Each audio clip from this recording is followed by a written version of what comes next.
Bonjour à toutes, bonjour à tous. Aujourd'hui, je vais vous parler d'un sujet qui est essentiel pour nos familles, à savoir l'école. Ces dernières semaines, j'ai échangé avec des parents d'élèves des écoles David Régnier et Paul Forge juste derrière moi, et ce que j'ai entendu est assez préoccupant. L'an dernier, sur les 4 demandes de classes dites découvertes, 2 classes ont dû être sacrifiées pour des raisons budgétaires. Et cette année, les 4 classes de CM1 avaient déposé un dossier pour partir en classe transplantée, avec une demande simple, moins loin, moins longtemps, afin que tous les élèves du même niveau puissent partir. Mais en octobre, la mairie nous a annoncé que seulement 60 élèves, soit 2 classes, pourront partir. Et là, l'incompréhension est totale, aussi bien chez les parents que chez les enseignants. Pourquoi ?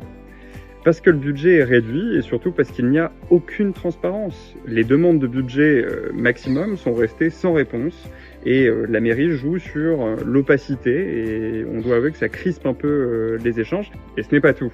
Des manquements en matière de sécurité. Un portail cassé qui rend dangereux la sortie des classes, notamment le vendredi à 16h30.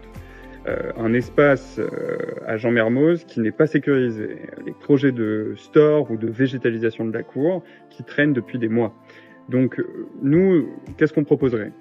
C'est clair, c'est mettre l'éducation au cœur de notre projet de ville, c'est rénover, isoler et rafraîchir les bâtiments pour une vraie transition énergétique, ça a déjà commencé, on continuera, instaurer une concertation transparente et régulière avec les familles, les associations, les parents, toute l'équipe éducative, comme les pédiatres, et surtout faciliter la concertation pour que chaque enfant puisse partir au moins une fois en classe transplantée.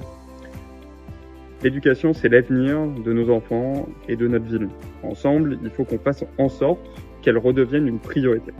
Je vous dis à mercredi prochain.